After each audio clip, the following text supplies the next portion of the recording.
What's up, YouTube? My name's Jefferson Hayes. I'm a sufferer of hydrocephalus, narcissistic victim syndrome, post-traumatic stress, um, organic mood disturbance from acquired brain injury, and I've got a lovely little joke slash metaphor for you today. I was sitting with my therapist about 7 months ago, maybe 8. And we're talking, and I said, Mike, I got something for you. He goes, what's that? It's like, if it swims like a duck, quacks like a duck, doesn't really move like a duck, don't stick your hand in the water. And he goes, Jeff, why is that? It's like, because if you ascertain all the facts, that's an alligator that duct taped a duck decoy to its nose and is using a duck call. You put your hand in that water, it's getting bit off. He was like, well, where'd that come from? I was like, well, it's my little trick for looking at diagnoses of problems. Don't always look at what's on the surface. You got to look what's below the surface before you ascertain what exactly is going on. I've started learning to use my analytical skills to start pulling back those things. And that's why I wanted to share that analogy with you. I firmly believe that 80% of the problems in the United States, as well as problems in our daily lives, come from us not looking below the surface.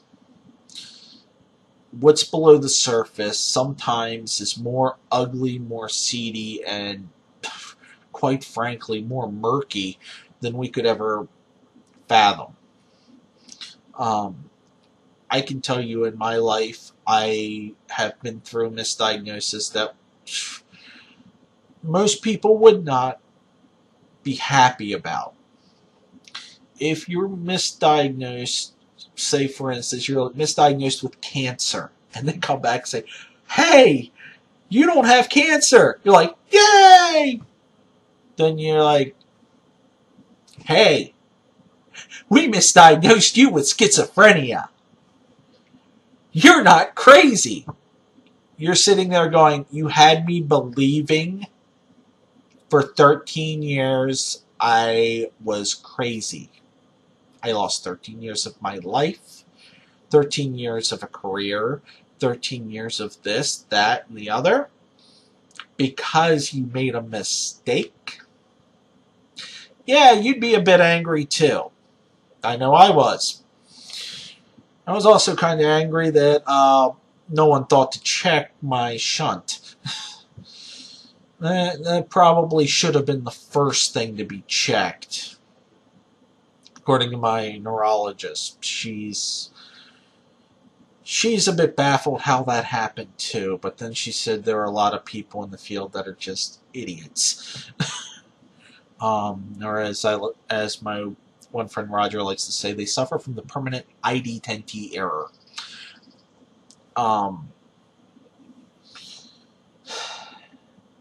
But there are some good doctors out there.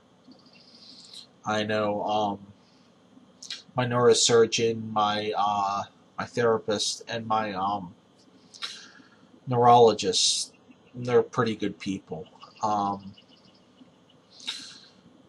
As a matter of fact, going through all the stuff that I'm going through now, they've been a great help. And I told them that I was going to try to start doing something to help. And while I don't have the educational background that I would like to have, because I've been through so much, I wasn't able to attend college. I wasn't able to get the proper education when I was in school, because the schools around here were deplorable when dealing with people with neurological disabilities or learning disabilities. And to a degree, they still are. There were a few teachers that I had that saw the potential and tried to help, but the way the systems are designed here, they just don't work. Especially for someone with nonverbal learning disability. Um, Problem is, a lot of people think because persons with NVLD don't have the ability to just sit down and write a paper. If we dictate it, which they didn't have dictation software when I was a kid, we can actually go further than most students. I mean, I aced every presentation that I had to do. I mean, teachers like Mr. Lepley, he knew it. He knew that's what I was good at. Mr. Shue, he knew it. I enjoyed doing those types of things because it was what I was good at. I can speak. I'm not that great at just, off the cuff all the time. But verbally, it's better that I do it that way than it is to sit there and say, hey, somebody said, write 200 reports. Because what I see is I sit there and I'm like, okay, you want me to do this, this, this, this, and this. Yeah. How do you want it done? Your discretion. How do you want it done? What are the parameters? A lot of people don't ask those questions, and because I like to be specific on things, people just never told me, go ahead and type it out. Go ahead and do this. All my schoolwork when I was a kid was, you got to write it down, write it in handwriting, and then transfer it over. Because that's the way the school's designed it.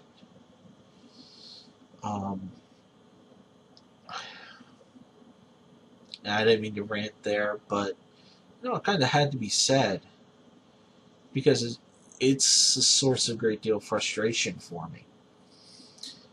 I honestly don't want to be living on Social Security. I don't want to be living on food stamps. I want to be working. And now that I'm finally able to get myself back on track, I've got the evaluations and stuff coming up. I want to move forward. Because I realized that, I've got a lot to offer. I mean, everybody does. I don't think there's a person on this earth that doesn't have something to offer this planet, or else God would not have created them. And I mean that. I mean, even if it's something that they don't understand, even though it seems bad at the time. I mean, take the stuff that I've gone through with my ex. Yeah, they've been horrendous. There's been some things in there that no man should have to go through.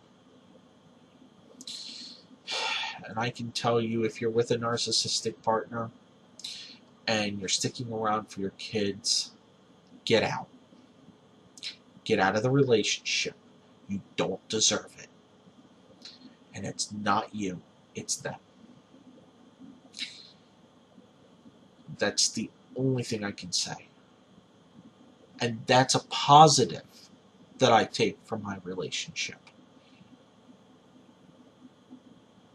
It doesn't seem like a positive to a lot of people, but it is. It's how I have to look at it. Because you know what? If I don't look for the good things in life, what am I going to do?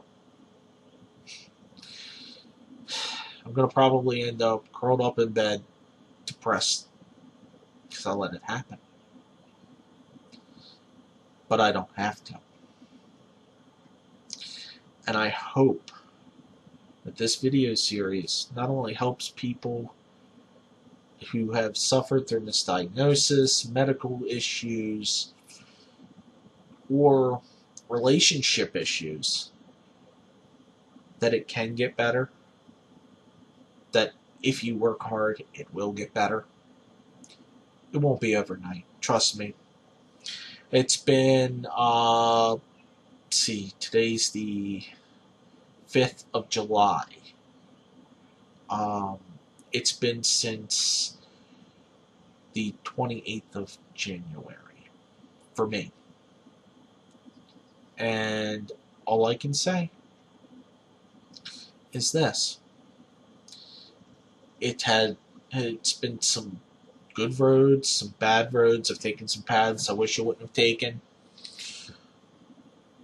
I'm currently reevaluating a couple of friendships and relationships, whether or not they're going to continue.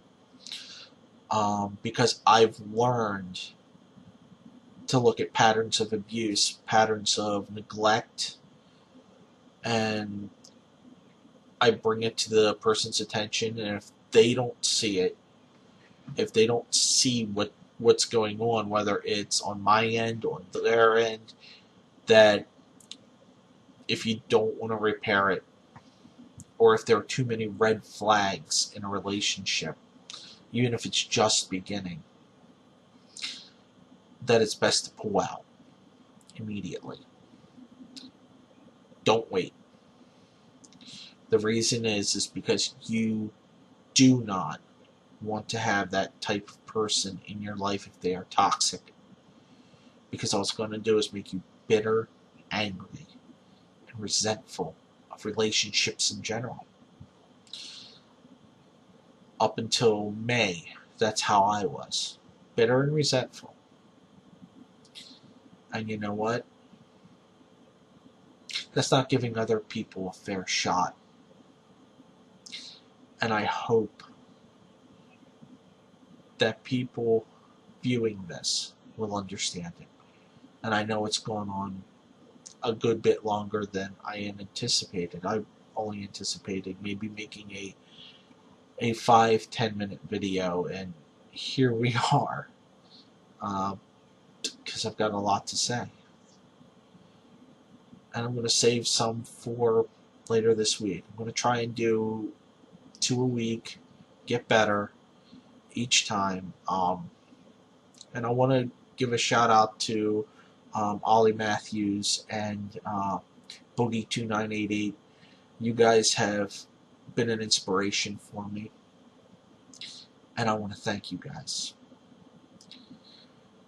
Take care and God bless.